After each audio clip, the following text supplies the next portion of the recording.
As I learned to get out of my comfort zone, one of the things that I've started enjoying more and more is traveling. And with travel comes a lot of filled sketchbooks from the places I went to. So over the past maybe 2-3 years, I've kind of compiled my ultimate set of, travel supplies. And I wanted to talk about these today. Not just what I have in my pen case, but also the conversation around travel art supplies and how to make your own travel set that works for you personally. So thank you for tuning in today. Welcome back to my atelier. I hope you're doing well. And let's get right into it. Let's start with paper, because for me personally, it's the most important part. And I'll go into it a little bit later on. So these are the few options that I've tried so far.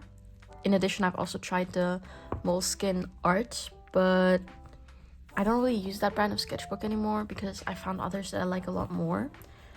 The one that I currently use and I will be using for the foreseeable future is an Etcher sketchbook, and it's called Etcher the Perfect Sketchbook. And for me at least, it truly is the perfect travel sketchbook. It is watercolor and it has a very high cotton percentage, which means it takes water really well. However, I do have to say it is quite pricey for a sketchbook. And fun fact, this is more expensive than this, which is the sketchbook that I've been carrying with me for 10 months versus this I carried with me for maybe 3 weeks, and it's full. I used all the pages, so no waste here, but I want to go into a little bit of more detail on why I decided to splurge on this one versus just, go with a regular sketchbook on this one. I noticed that as someone who uses a lot of watercolor, not having the paint dry quickly when I'm out and about is something that really frustrates me. Because if I'm on the go and I want to paint something, so for example, this was drawn in the airplane, and I have one from Fuji. This was a plein air painting, and it was the morning, and if you've been to Mount Fuji, you know that the clouds like to come. So I was working quite quickly with this one. And if I did this on another sketchbook where the paper wasn't as nice, I would have gotten really frustrated and I would have not finished the painting because I would have to literally sit there and watch paint dry. So I noticed that if I have a sketchbook like this that does take paint really well, I tend to draw more because I'm less worried about, not having enough time to paint in the first place. Because a lot of times I really am just sitting there watching paint dry, and I don't want to do that. So it was worth it for me to invest into a sketchbook that manages to hold more color. However, that is coming from someone whose main medium is, at least when I travel, is in watercolor. If you don't work in watercolor or gouache or anything that's super heavily water-based, it's not really worth it to splurge on a sketchbook like this. Not just because you're not going to use the paper, but also actually it might be counterproductive, because if you see, the paper is really textured, and I have the occasional strokes of ink in there, and it does not go on smoothly because it's not meant for fine liners. If you choose to only do sketches with pencil and colored pencils and ink, ink pens, just go with something like this. This was, I think, 400 yen when I bought it in Japan, and they sell it here too for what's about $5, and the paper is perfectly fine. And this is not me even recommending a specific brand. It's more of use what you can get, because this is a situation where your surface does not matter as much. It only really starts mattering once you have to account for the inconvenience that having to watch paint dry is serving you. So when you choose your sketchbook for traveling, really do choose, do you need a separate sketchbook in the first place? Is your regular sketchbook fine? I always take my regular sketchbook with me when I go travel, because that's where I do the brunt of my world building. And I remember when I was in Japan, I was really inspired by a lot of the Shinto religion, so, and the local myths. So I did take my regular sketchbook. I just, the paint and this paper, it sits on top, so it would have not been convenient for me to take it out and paint with watercolor. This, on the other hand, I didn't do any world building in this. This was mainly just observational sketches and capturing the things that I wanted to. And it was really fun. I really, really loved it. And I don't think I've ever painted this much when I was on a trip. I still have a few pages that I want to fully color in and refine a little bit more afterwards. But I have all my still lifes in here, and I've really, really enjoyed this painting. And which is also why for my following trip, I will be taking another one of these. In fact, I have a big one now. I want to see if I can manage to draw it a little bit bigger. And yeah, really awesome. At least in terms of watercolor sketchbooks, this is the best one I've used so far. I really recommend it if you are into watercolor painting, and especially if you're someone who travels and paints with watercolor, because that thing is gonna make drawing such a joy. However, if you're just looking for a regular watercolor sketchbook to draw with at home, there's a bunch of other options. I'm trying to think of some. I think Canson has a pretty decent one. Usually when you buy watercolor paper, what you want to look at is it either hot press or cold press, which means is it textured or is it flat? I prefer something with a little bit more texture because I like the traditional feel of it. And then the other thing you have to look at is cotton percentage. And usually the higher percent the cotton is within the paper, the more the paper soaks up the water, which then also means that, you know, you can blend a bit more, and the paint tends to seep in more, which means also quicker drying times, but you can always reactivate the paint. So that's the thing you have to look at. I personally, when I draw watercolor at home, I mean, I also just raw watercolor on top of my like Leuchtturm sketchbook and just watch paint dry because I have time at home. But I don't think necessarily like expensive watercolor paper is necessary for when you're just painting at home and you have time. It's nice to have, it's a joy to paint on, but it's not gonna actively stunt you in your process the same way that having lower quality watercolor paper stunts me in my process when I'm out and traveling, which is why I chose to invest in this, because it is genuinely a great sketchbook. Right, next up, let's talk colors. So this is coming from someone who loves to paint with watercolor, so this is the main talking point I will be having. However, I will touch up on a little bit of some different mediums too, just because I do occasionally like to switch it up. These are some of the watercolor palettes that I took with me in the past. This is the Gansai Tambi set from Kuretake. It has some light hues. This is my second one actually. I've already went through a whole one of these and I really like it. It comes with a little pen. This is not the pen it came with. I just replaced it with a different one. And then I have a little bit of a kneaded eraser in here. There's a hair.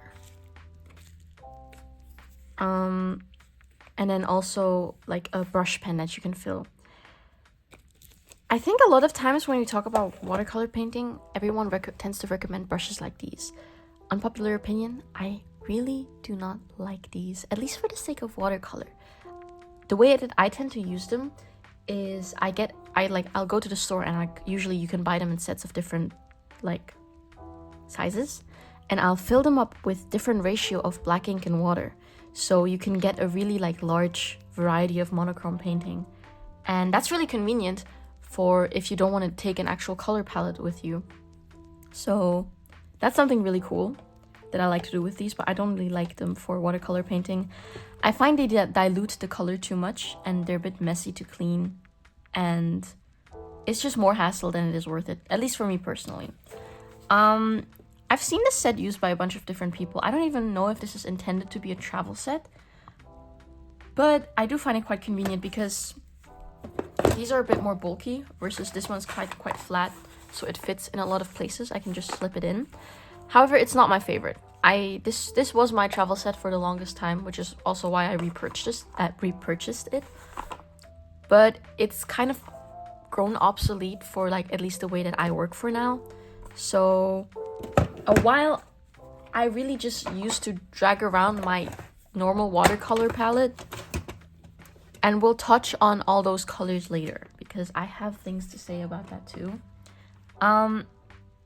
But that was just inconvenient because I also had to take a separate like thing of water with me, and then it used to spill in my bag, and then I had to let these dry. So it was overall not super convenient. So Next up, this is my current watercolor set. This is the Winsor Newton Professional Watercolor Field Pocket Set.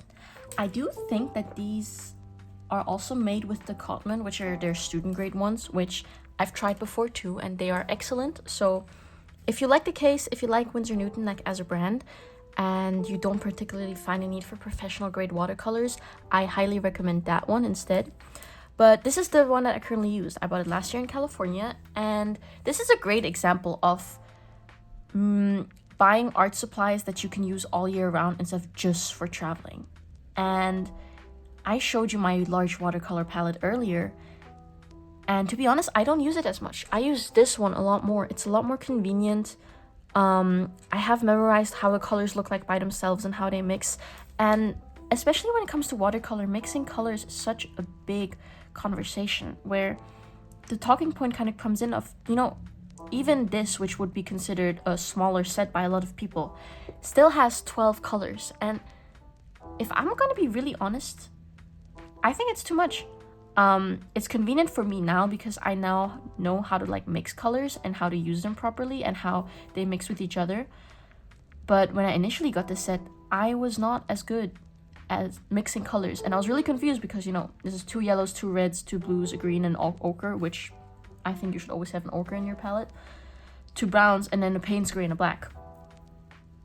Someone who doesn't know a lot about mixing colors is not going to know how to use all that. You're not going to have a lot of utility with that.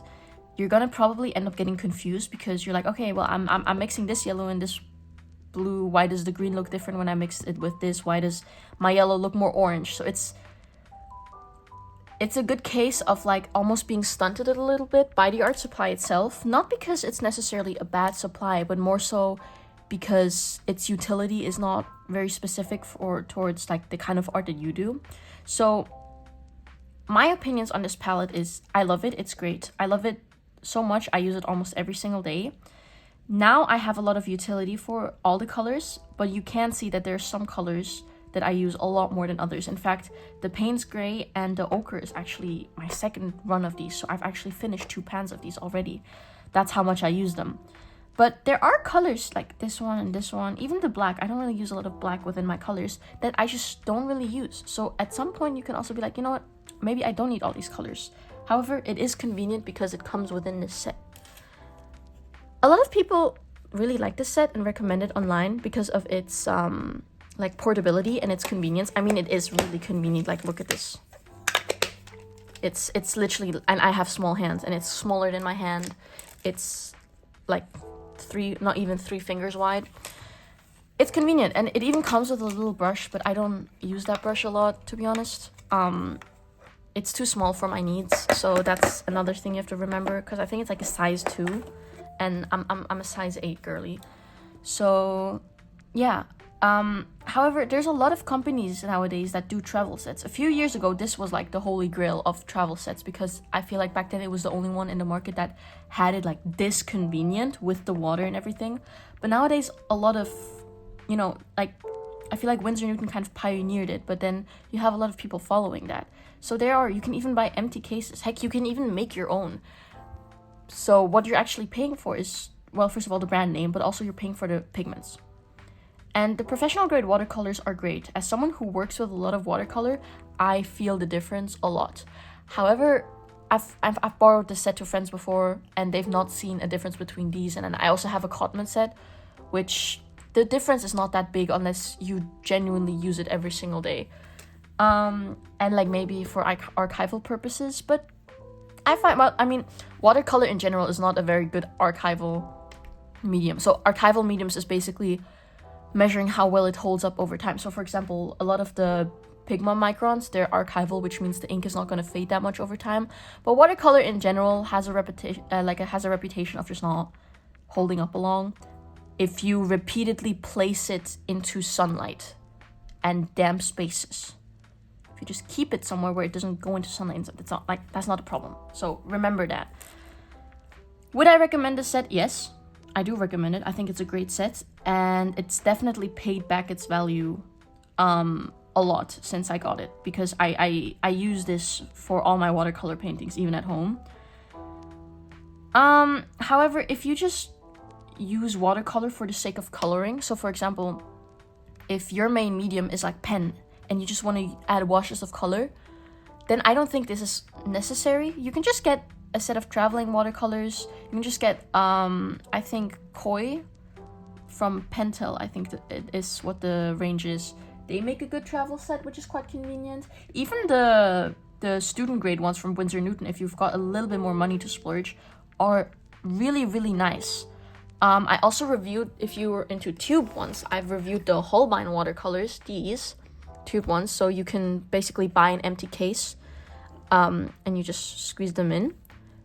Those are also really nice. So there is a lot of options when it comes to watercolors. And a lot of artists prefer to also build their own palette.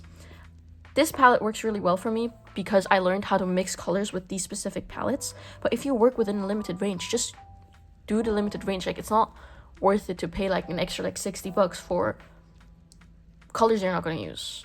And that's a big emphasis on also like, I can recommend you things, I can tell you what's good and what's worked for me, but ultimately that's all just based on my experiences. I can't tell you if it's going to work for you. I can attest to the quality and the longevity of it.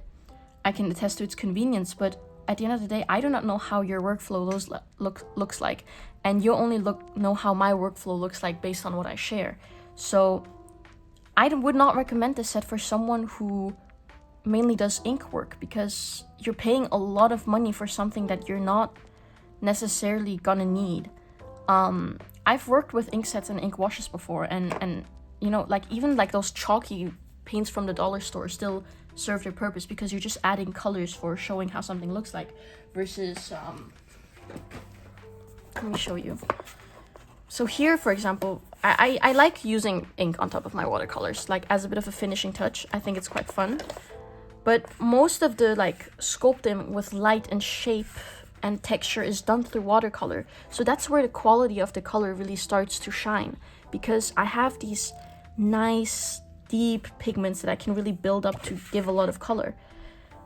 However, if I just did like an ink drawing, and like for example, if doing stuff like this is mainly ink work, which is nice, but then yes, the color looks really great, but I would have not lost a lot of visual information if I just went in with like one color and called it a day. So just remember that, like, this is great. I love it so much. This is my baby. I would sacrifice a lot for this. I get really anxious when I don't know where it is, so I always have it with me, even like at school, because it's so convenient and small. But I can only really recommend it to watercolor artists, because if you're not gonna use watercolor a lot, the convenience of it is, it's nice, but it's gonna eat in your pocket. So it's nice to have. Like, I feel like buying an expensive art supply can go two ways. So it's either a major improvement of quality of life, where it changes your work process to the point where you wouldn't be able to work as nicely without it. And then there's just like a nice improvement. And I'll talk about this later too when it comes to brushes. This, for me, as a watercolor artist, was a major improvement, because I mainly just use only watercolor without anything else. Versus when it comes to like my ink work, this was only like a minor like quality improvement because it's the ink that I'm focusing on. Same with like the paper. You know, having paper that sucks up a lot of color was a major improvement because it changed the whole way that I was able to work, because I could suddenly, you know, do my work a lot faster. But I'm not losing any knowledge by not having that paper, right? So it's not magically gonna make you a better artist, but it might actually help if you're really into watercolor. So that's like 10 minutes of yap for one watercolor set. Final facet. Is it worth buying? Is it worth traveling? Yes, if you can afford it and if you have a need for it. If you're just looking for watercolors to add a little bit of color to your pages, I recommend either the Winsor Newton Cotman pocket set. I think these go between like 20 to 40 euros, depending on which one you get. They're really convenient. Or alternatively, just make your own. Get the Holbein. The Holbein ones are really nice. I really like those. Or if you have a bunch of tube colors, just make your own. Like, a lot of online stores, I know Jackson sells empty watercolor pans, and a lot of art stores sell them too. So, you know, check your local art store. Also check your local art store for sets. Brand names are nice because I think there's a general online consensus on what is good and what isn't. But at the end of the day, that's really just the brand name. So chances that you'll find a nice quality set from a local maker or even just from a local brand are really high, because at the end of the day, we've been making watercolors for hundreds of years. So we know as a society now how to make watercolors. So chances you'll find something good are really high. Right, quick interlude for let's talk about brushes. And that's, I think, very specific for like gouache and watercolor artists. So as mentioned earlier, I'm not a big fan of these. I prefer to use these for ink work. And these are the brushes I use. And once again, this is back to the conversation of you shouldn't really buy art supplies just for travel unless it's really something you necessarily need, like a flask of water for your paint water. But these are the Escoda pocket brushes with, I think they're imitation squirrel hair. Squirrel hair brushes tend to run quite expensive, which is why I bought imitations. They're only worse is a very strong word. They only take slightly less water, but it's plenty enough for me. This is a range it's a range 2 to 12. So this is 2, 4, 6, 8, 10, 12. These are my main watercolor brushes, full stop. I use these for my at-home paintings. I use these for my travel paintings. It's more of a bonus that these are travel brushes with the cap, but once you post them, oh, I got a little bit of a fountain pen term here. They become regular sized brushes. So comparison with my hand, they're quite big. They're really, really, really nice. And I used to be a strong believer in expensive watercolor brushes aren't worth it, but I've since then changed my mind on it, and I would actually rather work with cheaper colors and an expensive brush versus an expensive colors and a cheap brush, because the amount of like I can show you which brushes I used to work with. So these are the Princeton Select brushes, I think. That's what it says on the thing. I don't know. This is just what was available to me locally. And they are nice brushes. They do hold a decent amount of water. They keep their... This is about like a year old. It kept its shape really well.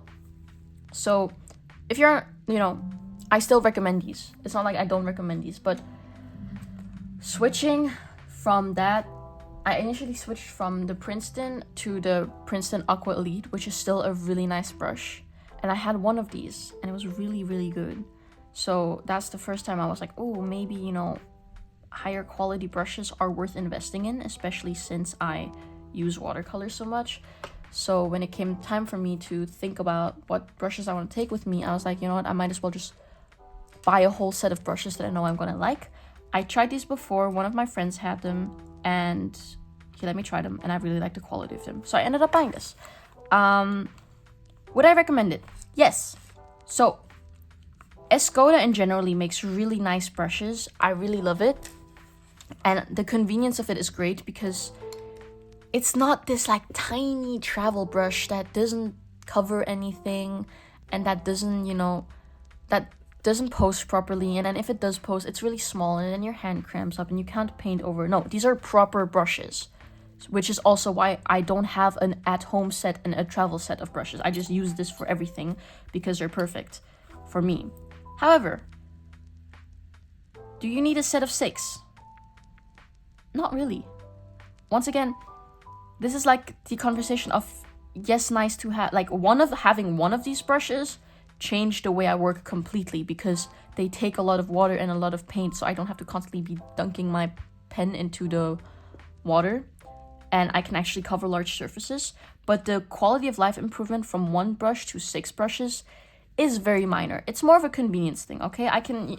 Those are round tip brushes, which basically means that they get smaller towards the tip, which means if I want to draw in a little bit of detail, I can do that with the large brushes. I mean, they get a bit thinner once they're wet, so that's another thing. So you can do detail. So I could do the detail that I get with like a size 2 brush, probably with the size 8. This is a size 6 with a size 8.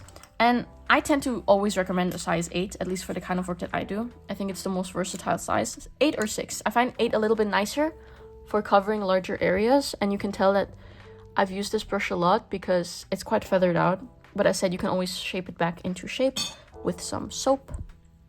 Be gentle with your brushes though. Try not to get it in the head here.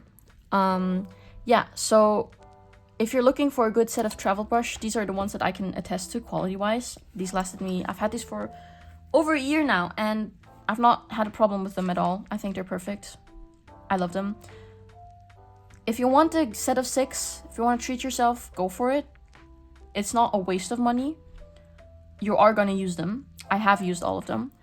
If you only want to try one, or if you only want one before travel, or if you just want one for the sake of convenience, get a size 8. Or get a different size if you're used to working with a different size. If you want like one from each, I would do like a size 2, a size 8, and a size 12. So you can have one for like, you know, doing skies and like larger areas.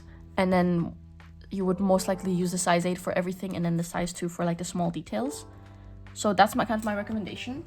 And then also, this is not from Escoda, but I got these all off Jackson's, and they have a Jackson's has this like section for like travel brushes.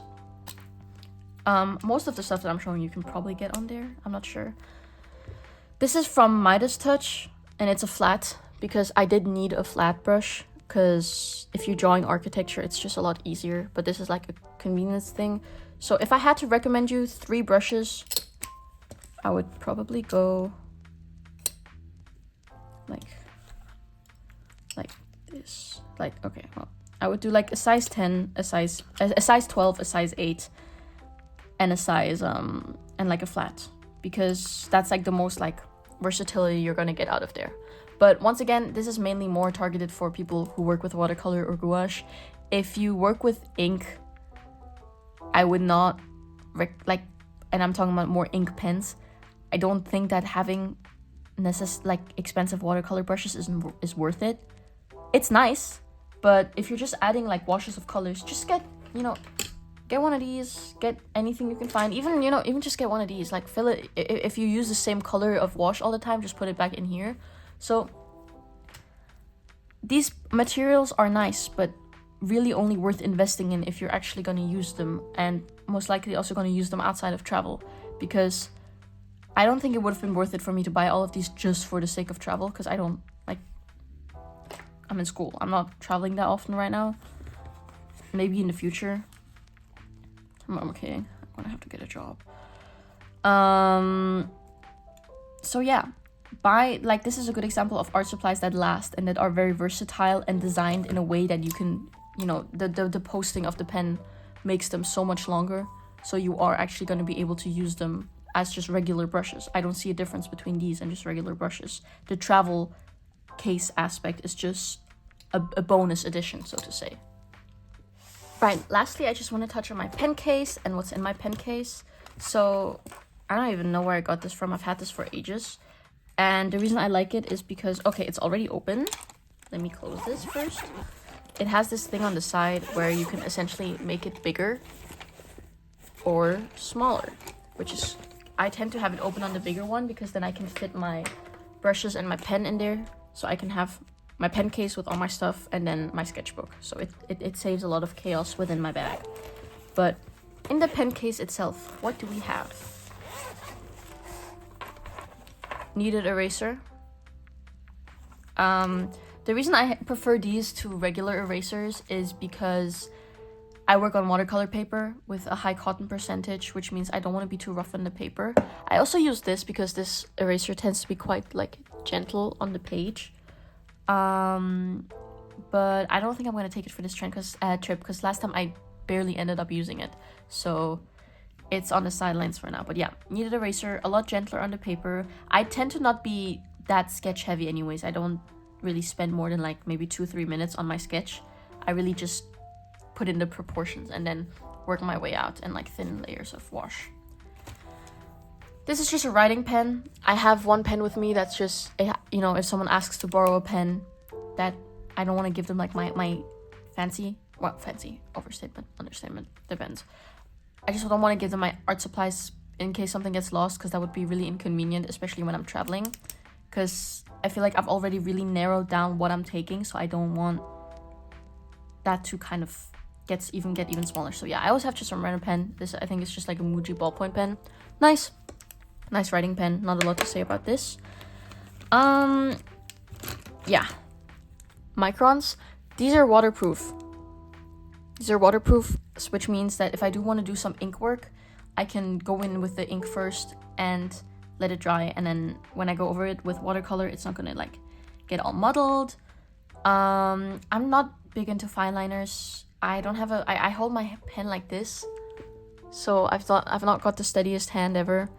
So yeah, but they're good to have, and you, if you've seen the sketches earlier, there is a certain level of line work within it. Sometimes it's just nice to define it. The point of art is bringing across certain ideas. So when I can't do it with color, or I don't have time to put it in with color, it's nice to just have these and go over with this. This is a pentel like brush pen. This one doesn't write as smoothly, which is why I really like it, because I'm trying to find a piece of paper around here.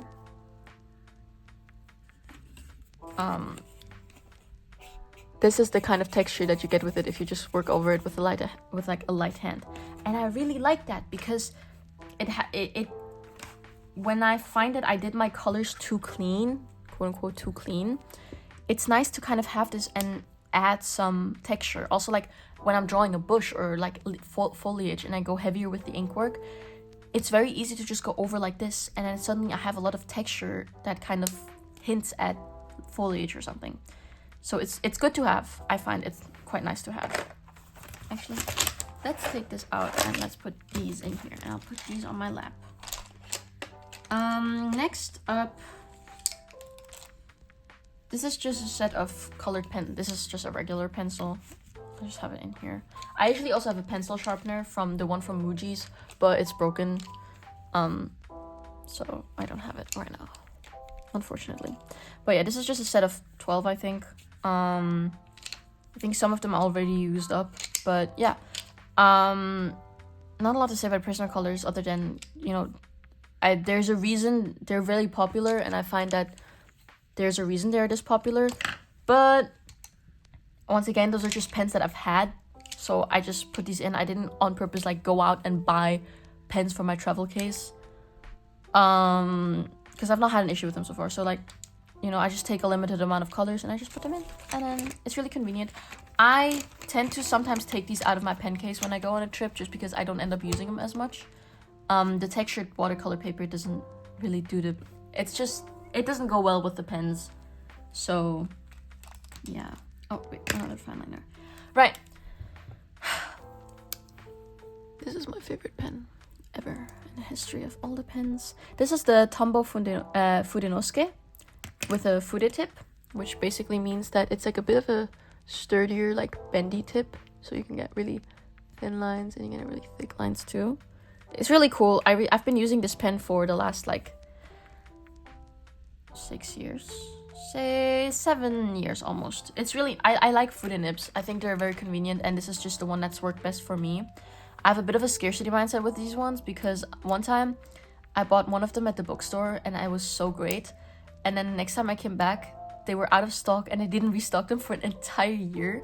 And we don't have a lot of art stores here, so I didn't have them for an entire year, and it was a really sad year. But most of the time when you see ink work, it's these. However, these are not waterproof, so I tend to go in last with these. But I prefer these to fine liners. I just think you can get more line variation. They're just such a pleasant pen to use. If you wanted to get one thing out of this entire video, like, it's Christmas soon, if you want to put something on your wish list, I would do these. Like, this is just my favorite pen ever. And I know that I'm entirely way too biased on these, but these are my babies. I love them so much. I can't even count through how many of these I've gone, because I go through like 2 of these per month, which is why I have 2 in here, because I know one of them is gonna run out, so I'm gonna need a second one. And depending on how much I draw, this one's probably also gonna run out, so I should probably put in a third one, but we're not going there. So yeah, these are my babies. Second last, I have 2 fountain pens. I'm a big fountain pen nerd. This is a Lamy Safari in mint green. This one's new actually. I used to have a Kaweco Sport instead, but I'm switching it up this time. I'm being adventurous. So we're going with a Lamy. I like fountain pen sketching. I just think it's a great way to build line confidence. And then this is from a Japanese pen maker. I forgot the name. I got this off an online store called Komoribi Stationery. It's a German nib, I think. Yeah, Iridium Point German. Good nib. The build quality of the pen itself is amazing. I love it so much. It writes so smoothly and it feels very nice and solid in my hand. Post it or not, there's a little screw for the post, so. I love this pen. This is just my favorite pen. I have a whole sketchbook of just where I drew with this pen. And then, okay, so last thing, I wouldn't recommend this. And I know I should probably take it out of my case because it's really inconvenient. This is a glass pen with an acrylic body and a cap. And the reason I have this in here is because my last trip was to Japan. And I bought a lot of ink on that trip. And what I noticed there is a lot of stores will let you try out the ink. They'll give you paper, they'll give you the open bottle, but then nothing to swatch it with. So I bought one of these so I can write and test out the ink, which was really convenient. I don't know how convenient it'll be in my upcoming trip, but it's small enough for me to justify having it in there. It's also just a fun item, but yeah, don't recommend. Full stop. It's a good pen. But not for a travel set. It's very inconvenient because it's a glass pen, so I don't even know why I have it in here, but I insist, okay? This is my one item of silly. And then, just quickly I do converters instead of cartridges for fountain pens, and I used to carry one of those with me, which is these glass vials from Ferris Wheel Press. I know a lot of things to be said about Ferris Wheel Press. Okay, I love them. Don't come at me. I know they write dry. I don't care. I like them. Peter Moss is my favorite ink ever. I've gone through 3 bottles of Peter Moss. Yeah. Have I only known they existed for the last 2 years? Yes. But yeah, I used to have a little bit of a vial of this. However, with the Diamine ink vent being in my possession this year, you've got little plastic bottles. And I've mentioned how I prefer glass bottles to plastic, but for travel, this is a lot better because I used to get so anxious about the little glass vial in my pencil case because I'm like, oh my god, what if it breaks and it spills all over my bag? Yeah, I don't have to worry about this. I'm just gonna take one of these. I do not know which one I'm taking yet. There's Forest Gâteau, and then there's Cranberry. I don't know where Cranberry is. I have the inks up here. There was one color called Cranberry, and it was so good because it had this I think it's a red sheen. No, a green sheen, and it was really cool. And I love it so much. It's my favorite one so far. Yeah. So I'll be having one of those with me so I don't have to worry about the glass bottle breaking. Very convenient. And that's pretty much it so far. I might, it might change. Maybe in a year or two I'll do an updated version of what's in my pen case. So I would love to hear you guys' recommendation because I feel like this set changes with every trip that I go on, and for good reason. It's good to try out new things. So I don't ever want to say oh, this is the finite list of everything you should have. You have to have these things. No, you don't need anything of this. At the end of the day, if you got a piece of paper and a pen, you'll be fine. It's about capturing memories and stuff. But yeah, this is what I like to use. I would love to know what you guys use. If you have any recommendations, if you've tried any of the materials that I showed to you today and you liked them or you didn't like them, share them in the comments. I would love to know. And yeah, if you would like to chat a little bit more, Discord link is in the description. We would love to have you there. And yeah, that's about it for today. Thank you for watching, and I'll see you again soon. Bye!